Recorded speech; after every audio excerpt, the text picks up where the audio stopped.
안녕하십니까. 에듀진의 신동호입니다. 오늘은 그 비판적 사고력 향상 프로젝트에 대해서 얘기를 좀 하려고 합니다. 제가 이제 명문대 합격생 학생부 대공개 책을 쓰고 난 이후에 그 한양대 입학팀장이 나와서 우리는 학교생활 기록부를 바라보는 데 있어서 뭐 수상 경력이나 이것을 더 보기 위해서 보는 것이 아니라 그것보다도 그 세부 능력 특기 사항에 기록되어 있는 비판적 사고력이 얼마나 우수한지를 바라보겠다라고 해서 기사도 나왔다고 그러더라고요. 나중에 보니까. 근데 이제 홍보 동영상을 보고 어쨌든 제가 깜짝 놀랐던 거거든요. 그러니까 그동안에 나오지 않았던 관점에서 이제 새롭게 출발하는 거죠. 그러니까 비판적 사고력이 그만큼 중요한 겁니다. 우리 학생들의 역량 가운데. 물론, 대학에서의 역량에서 가장 대학에서도 아이들에게 가르치는 능력들 중에 비판적 사고력이라고 하는 것은 매우 중요한 역량 가운데 하나입니다. 다만 그런 얘기를 굳이 안 하는 거죠. 왜냐하면 학문을 하는 데 있어서 기본적으로 비판적 사고력이 없으면 학문을 할 수가 없는 거거든요.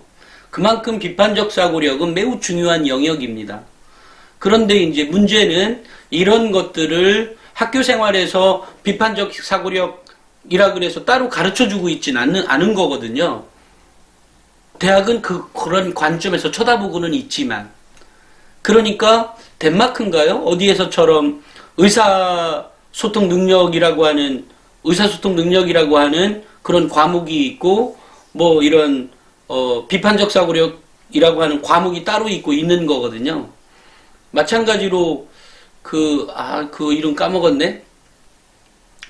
OECD에서 학생들의 어떤 성취도나 이런 거 할 때 보면 이런 능력들을 평가하는 거거든요. 비판적 사고력이라든지 이런 것들이 아마 항목에 들어가지 않았나? 제 기억에 그런데요. 그러니까 그만큼 중요한 영역인 거죠. 그런데 학교에서는 이것을 따로 우리 이 과목에 놓지는 않죠. 왜냐하면 이 아이가 국영수탐을 그 교과목에서 배우는 것들에서 그런 역량이 길러질 수 있도록 하는 거죠. 그러니까 선생님과 소통하는 건데 우리는 그런 수업이 그냥 일방적으로 주로 강의식 수업에 의존될 수밖에 없는 그런 수업의 그 총량이 있는 거죠. 그러니까 교과목의 총량이 너무 과다한 거죠. 그런 역량을 좀 차분히 앉아서 생각하고 할 수 있는 그런 게 없는 거죠. 다만 학생부 종합전형으로 인해서 그런 역량을 배워줄 수 있는 수업 방법으로 지금 바꿔가고 있는 그런 단계에 있는 거죠. 그래서 제가 나침반 36.5도에 보면 스카이대는 왜 비판적 사고력을 좋아할까? 사실 말이 스카이대지만 사실은 이게 스카이대가 좋아하는 게 아니라 모든 대학이 필요로 하는 역량인 건 분명한 겁니다. 다만 스카이대 들어가면 좀 더 많이 보니까 그냥 스카이대라는 말을 넣었을 뿐이죠. 그래서 제가 이제 이런 역량을 바라보는 데 있어서 6월로부터 이제 스타트 한다고 하면서 이렇게 나와 있거든요. 그러면 여기 있는 것들 중에 이렇게 이제 12개월 프로그램이 이렇게 나와 있습니다. 비판적 사고력 향상 프로젝트의 12개월 프로그램에 보면 6월부터 고정관념 나가고 이렇게 쭉 나간다고 되어 있거든요. 7월에 능동적 독서, 8월에 분석적 사고, 9월에 추론적 사고, 이런 것들과 관련해서 매달 한 꼭지씩 배워가는 거죠. 비판적 사고력 향상을 위해서 이런 것들을 배워가고 뭐 논술, 논증 이런 것들을 다 배워가는 겁니다. 그러니까 글쓰기도 배운다는 얘기예요. 자, 그런데 이렇게 배워가는 데 있어서 그렇다고 여기서 논술을 한다 그래서 논술 준비가 가능하다 이거 아닙니다. 그런 거하고는 전혀 별개인 겁니다. 어쨌든 우리 아이들이 갖춰야 되는 기본적인 역량을 가르치겠다는 거죠. 근데 이것을 제가 매일 만나는 것도 아니고 가르칠 수가 있는 게 아니잖아요. 그래서 이것을 여기에 이제 그 다음 호부터는 6월 달에 나가는 게 고정관념이라는 사고니까 고정관념이 무엇이고 그것이 왜 나왔으며 그 편견이 어떻게 되고 편견과 고정관념의 관계는 어떻고 그것을 어떻게 극복해 가느냐 또는 그것을 어떻게 내가 바라보고 또 다른 생각을 그러니까 대안적 사고를 할 수 있겠느냐 뭐 이런 것들을 배워가는 건데 그 뒤편에 보면 제가 이제 이렇게 이제 그 고정관념을 넘어 창의적 사고로라고 해서 여기에다가 이제 아이들의 워크지가 들어가게 됩니다. 근데 워크지에 들어가는 거 보면 우리 아이들에게 어떤 중요한 건 어쨌든 동기부여가 필요한 거거든요. 이거 그냥 하라고 하면 아이들이 동기부여가 안 된 애들에게 그냥 하라고 하면 잘 되지 않을 수 있습니다. 그래서 제가 동기부여는 여러 가지 요인에서 나올 수도 있지만 뭐 진로에서도 찾을 수 있고 그 직업을 해가기 위한 거에서 찾을 수도 있고 또는 어떤 대학을 내가 가고 싶은 대학을 정해서 갈 수도 있는 여러 가지 방법이 있으니까 내가 가려는 대학 그 다음에 어떤 나의 진로 희망 이런 것들을 기록되게 하고 예문도 들어져 있습니다. 이런 예문들처럼 아이가 구체적으로 작성해 보도록 하는 거죠. 왜냐하면 이런 진로 희망은 우리가 지금 2학년, 3학년이야 진로 희망사항이 따로 있는 거지만 고등학교 1학년 아이들은 진로 희망사항이 따로 있지 않고 진로 활동에다가 이것을 쓰도록 되어 있거든요. 그렇기 때문에 진로 희망사항에 아이들이 여기다가 자기 진로 희망사항을 기록을 할 때 나 외교관 될 거야 이렇게만 적으면 영양가가 없다는 거죠. 외교관이 되려는 이유가 있고 외교관이 돼서 내가 해야 되는 무슨 사명감이 있는지 너가 그런 외교관이 왜 되려고 하는지에 대한 그런 것들을 매우 디테일하게 작성하는 것들을 훈련을 할 필요가 있는 겁니다. 그렇지만 일반적인 거에서는 그런 훈련을 안 하고 선생님이 제출하면 외교관 그걸로 끝 이렇게 해서는 대학에서 높은 평가를 받을 수가 없습니다. 그렇기 때문에 그런 사고를 좀 더 구체적으로 디테일하게 할 수 있는 것들을 기록하게 하는 거죠. 여기 보면 뭐 예를 들면 국제분쟁사가 있으면 경제 현상을 비롯한 시사적인 부분, 사회 전반의 흐름에 관심이 많으며 특허권 보호를 통해 국가 경쟁력을 강화하는 일에 일조하기를 원한다. 또한 국가 간 소송이나 협상 과정에서 우리나라가 불이익을 당하지 않도록 경제와 법률 지식을 쌓아 관련 분야에서 일하고 하자는 열망이 있다. 또한 특허권과 관련하여 과학, 기술 용어를 이해하는 것이 중요하다는 것을 알고 뭐뭐에 관한 동아리를 통해 융합적 인재로 성장하고자 한다. 뭐 이런 말들이 들어가면 이 아이가 얼마나 똑똑해 보이겠어요. 근데 이런 고민에 근거 없이 나 뭐가 될 거야. 막연한 거죠. 막연한 고민보다는 구체적이고 그것이 달성 가능한 목표로 설정해 가는지를 알면 이 아이의 역량이 이것 하나만으로도 드러나게 돼 있는 거죠. 그런 겁니다. 그래서 진로 희망사항은 그것이 학부를 좌우하거나 당락을 좌우하는 건 아니지만 또는 당락을 아주 이 학생부 종합전형은 매우 재밌는 전형인데요. 이것이 당락을 결정하는 건 분명히 아닙니다. 하지만 당락에 지대한 영향을 미칠 수도 있는 겁니다. 왜냐하면 이런 이 아이의 태도가 나머지 세 특사항의 기록으로 남게 되어 있어요. 이 아이가 정말로 이렇게 생각했다면. 그래서 서울대가 아이들을 선별하기가 쉬운 거예요. 물론 뭐 나름대로 어렵지만 대학에서 선별하기가 쉬운 것은 바로 이런 곳곳의 요소마다 무슨 함정이 있는 것이 아니라 이 아이의 역량이 고스란히 드러날 수밖에 없도록 구성되어 있기 때문입니다. 학교 생활 기록부가 학생부 또는 생기부라고 합니다.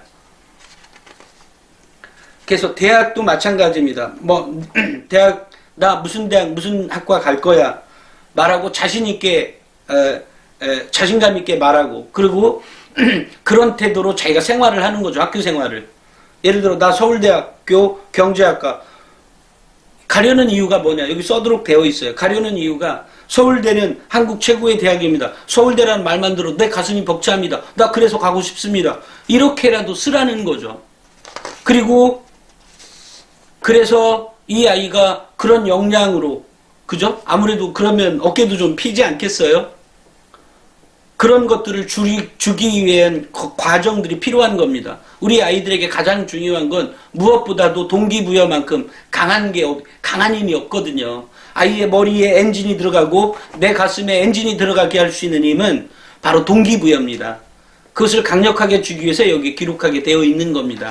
그러려면 엄마가 여기서 마찬가지죠. 아이가 능동적인 아이라면 이것을 구독하고 있는 집에서 아이가 능동적인 아이라면 그렇게 따라올 수 있지만 아이하고 엄마가 먼저 공감대를 이뤄내야 되는 거죠. 이 프로그램을 1년 동안 한번 따라가 보자. 따라가 봐서 정말 이거를 우리가 해내보자. 이런 동의가 필요한 겁니다. 아이한테 그냥 툭 던져주고 너 이거 알아서 해가 아니라, 왜냐면 아이는 그것까지 정신적으로 성숙해 있지 않았을 가능성이 있거든요. 근데 그 정신적인 성숙이 그 아이가 잘할 때까지 기다리려면 이 프로그램 끝나거든요. 그러니까 조금이라도 다가올 수 있도록 자꾸 만들어 줘야 되니까, 그런 면에서 그런 그 서브 정보, 엄마가 갖고 있는 다양한 분야의 배경 지식만큼 이 아이가 똑같이 갖고 있지 않거든요. 그 분야의 배경 지식을 넣어주기 위해서는 제가 오늘 지금 얘기하는 것처럼 아이하고 공감대가 이루어질 수 있도록 대화가 나눠져야 된다는 겁니다. 그 다음에 여기에 성적 향상 목표가 있습니다. 예를 들면 내가 현재 성적이 3.45인데 내가 다음 학기에 아니면 기말에 2.76까지는 올려보겠다 라는 거죠. 물론 뭐 제가 임의로 설정한 숫자입니다. 그러니까 아이에게도 그런 목표가 궁극적으로 들어갈 수 있도록 임의로 목표를 설정하는 거죠. 그러다 보면 주려고 할 때 내가 한 번 더 참을 수 있는 것들도 생기는 거고, 내가 집중하지 못할 때 내 집중력을 더 발휘하게 할 수 있는 힘이 되는 거거든요. 그래서 목표 달성을 위한 나의 노력을 구체적으로 어떻게 할 거냐. 나의 노력에 지금까지는 최선을 다하지 못했지만 우선 수업에 집중해서 노트 필기하고 뭐하고 나 이렇게 하겠다.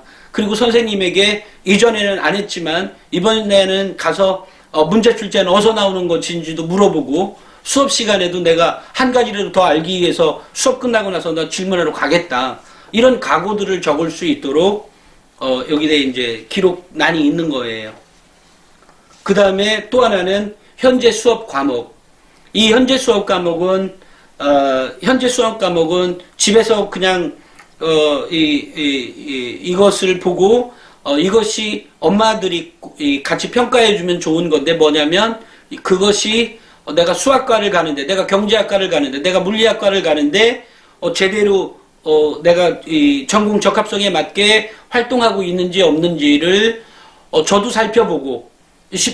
저도 살펴봐서 아이에게 조언을 해주려고 그랬고, 우리 엄마들도 혹시 그런 게 있는지 그런 것들을 살펴보라고 이 란을 만들었습니다.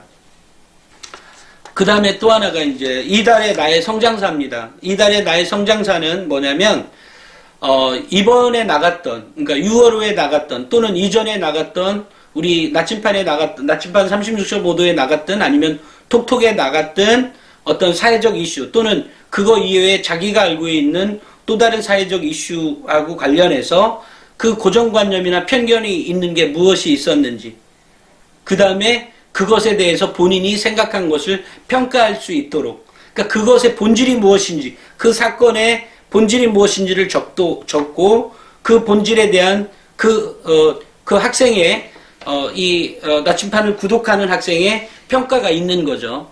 이렇게 기록하도록 되어 있습니다. 그 다음에 이제 지금 이건 3장인데 3장은 아니고요. 거의 한 20장 정도 될 것 같습니다. 그러니까 이런 능력을 갖춘다고 하면 굳이 뭐 어떤 컨설팅이 따로 필요하다거나 아니면 뭐 특별히 과외가 더 필요하다거나 저 이렇게 생각하진 않습니다. 다만 중요한 건 어떤 경우든 이 아이의 역량에 따라 만약에 학원을 그만두고 싶어도 당장 그만두면 이 아이가 갖고 있는 불안감이 또 노출될 수 있기 때문에 그것은 충분히 얘기가 되어야 되는 거죠. 어쨌든 여기에 이제 활동지에 보면 각 교과목에서 고정관념과 편견 사례를 찾아 심화된 질문을 가지고 선생님과 소통해 가는 겁니다. 그게 이제 뭐 국영수학, 뭐 은미체, 뭐 다양한 게 있겠죠. 그 다음에 그것이 각종 창체 활동에 동아리 활동 담당 선생님도 있을 수 있고요. 이래서 아이와 이 수강 과목이 무엇이고 모든 수강 과목을 기록하는 것은 아니고요. 이 아이가 물론 제가 이걸 하면서도 아이의 어떤 시간 활용에 대해서 이제 생각하면서 이제 했던 거기 때문에 수강 과목을 기록하고 고정관념 및 편견을 사례를 찾는 거죠. 자기 그 과목 시간에. 그러려고 하면 그 시간에 매번 그렇게 할 수 없을 수도 있으니까 예를 들면 그 전에 자기 과목을 충분히 먼저 서베이, 그러니까 미리 조사를 해볼 수도 있겠죠. 미리 나한테 그런 것들이 사회 시간에 뭐가 있었으며 수학 시간에는 뭐가 있었으며 이런 것들을 미리 찾아볼 수가 있는 거죠. 그 다음에 자신의 그러니까 고정관념이라고 하는 것은 문제풀이 방식에 있어서도 이거는 우리의 고정관념이야. 이건 뭐 전혀 새로운 방식으로 한번 해볼래.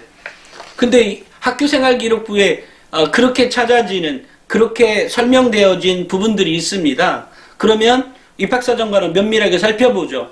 그것이 그렇게 문제풀이를 해서 이 아이의 어떤 획기적인 생각으로 새로운 문제풀이 방법으로 뭔가를 대안을 제시한 건지에 대해서도 면밀히 보게 됩니다. 그렇게 기록되어 있습니다. 있습니다. 죄송합니다. 그 다음에 자신의 생각을 기록하고 극복 방법 또는 대안을 제시해 본다. 그 다음에 선생님과의 심화 문답의 내용이 무엇이냐. 그 다음에 그것에 대해서 평가하는 거죠. 이렇게 해서 이런 페이지가 지금은 제가 한 페이지만 복사해 갖고 왔습니다만 이렇게 해서 몇 페이지가 있습니다. 그러면 그것들을 가지고 아이가 각 과목에 맞는 또는 그 활동에 맞는 그런 활동들을 하는 거죠. 그리고 그것을 기록으로 남게 되는 거죠. 아주 자연스럽게. 아이들이 이것을 기록하는 것을 부담스러워한다기보다는 냉정하게 얘기하면 어떻게 기록하는지를 모르는 거거든요. 그러니까 그것을 하게 해보는 거죠. 이런 시간에. 그리고 그것을 스스로 평가하는 거고, 이제 저한테 보내오는 프리미엄 서비스 회원들은 제가 이제 방법을 구체적으로 제시해 주는 거죠. 이게 이제 있는 겁니다. 그래서, 그러니까 이렇게 있고 난 다음에, 이렇게 이제 두세 페이지가 있고 난 다음에 맨 나중에 스스로 평가하는 단어가 어떻게 들어가는 것인지, 어떤 단어를 써서 어떻게 해야 되는 것인지를 제가 구체적으로 이렇게 이제 제시해 놓은 게 있어요. 질문의 내용에 따라서는 이 스스로가 다양한 분야의 배경 지식이 있어서 논리적이고 분석하는 능력을 갖고 내가 뭐를 어떻게 했다라든지 이런 내용들의 표현이 들어가면 이 아이가 직접 써보거나 아니면 인터넷상에서 자기가 워드로 쳐본다거나 이럴 때 이 아이는 정확하게 그 단어의 의미를 되새기고 쓰겠죠. 왜냐하면 우리가 한번 들은 것보다는 직접 써보고 그것을 생각하고 다시 저한테 제출하거나 아니면 엄마한테 다시 저한테가 아니라 엄마한테 이렇게 다시 얘기할 때도 분명히 이렇게 하면서 생각하게 되는 거거든요. 그래서 우리가 강의를 들을 때 일방적으로 그냥 강의만 듣는 것이 아니라 그것에 대해서 필기를 선생님의 눈에 집중을 하면서도 필기를 하라는 이유가 바로 그런 이유죠. 왜? 기억에 더 오래 남게 하기 위한 방법이잖아요. 그 다음에 제가 이거 끝나고 나서 이것을 다시 제출할 때 자기가 또 읽어보고 또 읽어보지 않겠어요? 이럴 때 이 아이가 자기의 고민을 하게 되는 거죠. 자기를 되돌아보는 시간을 자연스럽게 갖게 되는 거죠. 그런 시간이 이 아이에게, 이 아이뿐만이 아니라 모든 아이들에게 필요합니다. 저는 그렇게 생각을 합니다. 이렇게 비밀스러우면, 소수의 몇 명만 가르치면 된다. 그런 개념으로 한다고 하면 컨설팅을 해야 되죠. 근데 그런 개념보다는 저는 다수를 컨설팅을 하겠다. 다수를 멘토링을 하겠다. 이런 개념이 있는 거거든요. 그런 다음에, 그러니까 이렇게 하고 난 다음에, 우리가 또, 이렇게 읽어야 될 독서가 있어요. 이 중에서 두 권을 읽든 아니면 자기가 선정한 또 다른 책에서, 왜냐면 이것이 너무 어려울 수도 있으니까, 자기가 선정한 또는 자기가 흥미로운 또 다른 책을 선정을 해서 기록하게 하는 거죠. 물론 이쪽에도 독서 활동을 기록하는 난이 또 있습니다. 그 다음에 영어 원서책도 마찬가지입니다. 영어 원서책을 무엇을 읽었는지, 그리고 영어 원서책을 어떻게 읽었는지, 내용이 무엇인지를 기록하게 하는 것들이 있습니다. 이것이 결국 자신을 성장하게 하는 거거든요. 그래서 제가 비판적 사고력 향상 프로젝트는 제가 정말로 심혈을 기울여서 하는 프로그램이고요. 얼마 전에 이제 모 고등학교에 가서 할 때 모 고등학교도 아니네요. 양산에 있는 효암고등학교에 가서 마침 거기는 선생님이 선생님이 전교생 가운데 한 65명, 67명 이 학생들에게 독서를 하게 하고 또는 취업이란다. 직업 특강이나 진로 특강 같은 걸 듣고 난 다음에 아이들에게 글을 2,000자 이상 써오게 한다든지 이런 훈련을 마침 하고 있더라고요. 근데 그 학교는 마침 나침반 36.5도를 전 학년 교실에 다 꽂혀 있다는 거예요. 그래서 제가 마침 독서하고 이것과 연계해서 이 나침반 36.5도의 이 비판적 사고력 향상 프로젝트와 연계해서 조금 정말 모든 아이들이 다 하면 좋겠지만 능력이 안 돼서 못 따라오는 애는 어쩔 수 없고 적어도 따라온다고 하는 그 학생들을 대상으로 이 프로젝트를 가자. 그리고 그것을 교과목에 연계될 수 있도록 교과목에 반영될 수 있도록 질문하고 하는 것들이 아까 제가 말씀드렸지 않았습니까? 그렇게 해서 우리 아이들이 정말 이게 뭐라고 하죠? 그게 이제 학생의 기록부로 남기게 되면 이 아이의 역량이 매우 뚜렷하게 두드러지게 나타날 수밖에 없는 거죠. 이런 작업들을 선생님이 혹시 힘들어도 해줄 수 있겠냐 라고 하니까 선생님도 흔쾌히 오케이를 하셨어요. 물론 실제로 이제 아이들에게 적용이 될 때 그러니까 왜냐면 이 선생님도 자기가 하는 시간 외에 별도의 시간을 내서 해야 되는 거니까 쉽지 않은 거거든요. 그렇지만 어쨌든 아이들이 그렇게 따라오는 아이들을 조언해주고 싶어 미치는 선생님들이 그 학교에는 꽤 있더라고요. 그래서 마침 잘 됐다 싶어서 이제 그 선생님에게 말씀을 드렸고 그 선생님은 적극적으로 마침 그런 독서 활동을 하고 있기 때문에 이게 더 연계가 있는 거죠. 그래서 마침 잘 됐다 싶어서 이것을 본격적으로 그 학교에서는 시도를 해보려고 합니다. 왜냐하면 그것은 선생님들에게 우리가 이 나침반 36.5도를 보는 이게 학교의 학급 클래스마다 들어가는 학급 문고에 들어가는 학교들이 꽤 있지만 이것을 선생님 우리 같이 해요라는 말을 사실 하기가 매우 어렵습니다. 왜냐하면 선생님이 그것은 어마어마한 노동이거든요. 보통 노동이 아닙니다. 우리 엄마 아빠들도 우리 자녀들과 대화 나누고 이런 것들이 매번 즐겁지만은 않을 겁니다. 물론 지금은 제가 늘상 즐겁게 대화를 나누라고 하고 있는 거예요. 제가 그런 운동을 하고 있는 거고.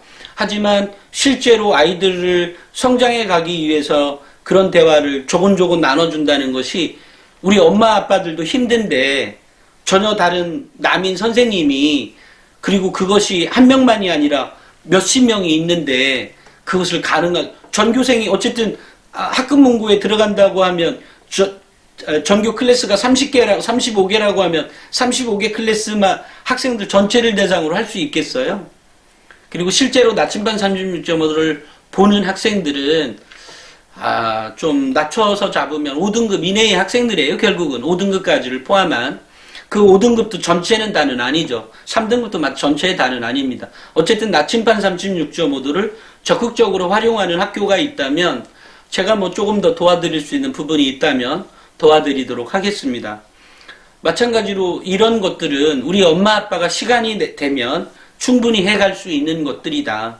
그리고 그런 거를 통해서 아이와 더 대화 나눠서 아이가 정말로 제대로 된 성장이라는 말을 달리 오해를 하실 수가 있겠는데요. 이렇게 제가 얘기한 대로 제대로 된 성장을 하게 되면 아이가 이 내신 등급하고 뭐 100% 상관없다는 말은 못하겠지만 거의 상관없이 훨씬 더 좋은 대학에 가게 할 수 있습니다. 바로 그런 것 때문에 그렇지만 그것은 제가 가게 해줄 수 있다는 것이 아니라 우리 아이가 그런 역량으로 성장할 수 있다는 것을 얘기하는 겁니다. 책임을 회피한다는 게 아니고요. 정말로 그렇게 성장할 수 있습니다. 정말로요. 그렇기 때문에 우리 엄마 아빠들은 우리 아이가 혹시나 이걸로 인해서 혹시나 성적이 떨어질까봐 걱정 안 하셔도 됩니다. 제가 정말로 장담하건대 아이들이 동기부여만 돼 있으면 지금보다 훨씬 더 좋은 대학교에 아니면 좋은 성적을 받고 더 좋은 대학에 합격할 수 있다. 다만 그것을 입시 열차 같은 거에 막 몰입하게 해서 아이를 닥달하거나 이런 관점이 아니라 아이의 눈높이에서 아이의 정보를 주면서 아이의 다양한 분야의 배경 지식이 아직은 부족하다면 내가 갖고 있기 때문에 엄마 아빠 갖고 있으니까 그것을 도와가면서 우리 아이를 능력 있는 아이로 성장시켜 가보자 라는 것이 제가 얘기하고 있는 비판적 사고력 향상 프로젝트이다. 그리고 그 결과 역시 웃을 수 있다. 그리고 그것 역시 우리가 성공했구나. 근데 우리가 아이 교육을 정말로 제대로 잘했구나 라는 확신을 갖게 할 수 있다 라는 것을 제가 드릴 수 있습니다. 오늘은 제가 비판적 사고력 향상 프로젝트에 대해서 얘기를 했습니다. 우리 학부모님들 정말 내 아이 제대로 가르치기 위해서 또는 더 좋은 대학 가기 위해서 많이 고민들 하고 있지만 원칙보다 더 중요한 게 없다. 기본을 지켜가면 반드시 훨씬 더 뛰어난 효과를 얻을 수 있다. 그리고 내 아이가 만약에 인서울 저 하위권 대학에 갈 수 있다면 중위권도 가게 할 수 있고 중위권 갈 수 있는 애들은 상위권 가게 할 수 있는 그런 역량으로 만들어지는 그 비판적 사고력 향상 프로젝트에 꼭 참여하셔서 저한테 뭐라고 하죠? 그거 뭐 프리미엄 서비스를 받으라는 얘기가 꼭 아닙니다. 그거 안 받아도 좋습니다. 전 오히려 피곤해요. 그거 맡는 게. 그렇지만 제가 맡으려고 했던 것은 최소한의 그냥 서비스의 어떤 기준에서 제가 했던 거니까요. 그냥 이 프로젝트에 참여만 해도 우리 아이의, 다만 그 프로젝트를 참여할 때 아이와 같이 공감대를 형성해 가면서 대화도 나눠가면서 그렇게 해줬으면 좋겠다. 그리고 설령 뭐라고 하죠? 그 프리미엄 서비스에 갔다 온 아이들은 제가 그 학교생활 기록부를 2번을 보도록 되어 있거든요. 한 번은 사전에 처음에 시작을 할 때 보고 만약에 그 뭐라고 하죠? 학교생활 기록부를 보지 않으면 뭐 가격을 또 저렴하게 해주라 그래서 제가 우리 직원이 이제 그렇게 요청이 와서 그럼 그렇게 해. 나도 학교생활 기록부 보고서 누군가한테 막 컨설팅 하려면 저도 막 머리 신경 쓰고 해야 되니까 꼭 안 해도 돼. 그냥 더 한 20만 원 깎아가지고 더 저렴하게 해. 라고 얘기를 했습니다. 그렇기 때문에 이 프로젝트는 꼭 이렇게 뭐라고 하죠? 프리미엄 서비스를 받는 고객에 한해서만 어마어마한 걸 해주겠다 이런 거 아니고요.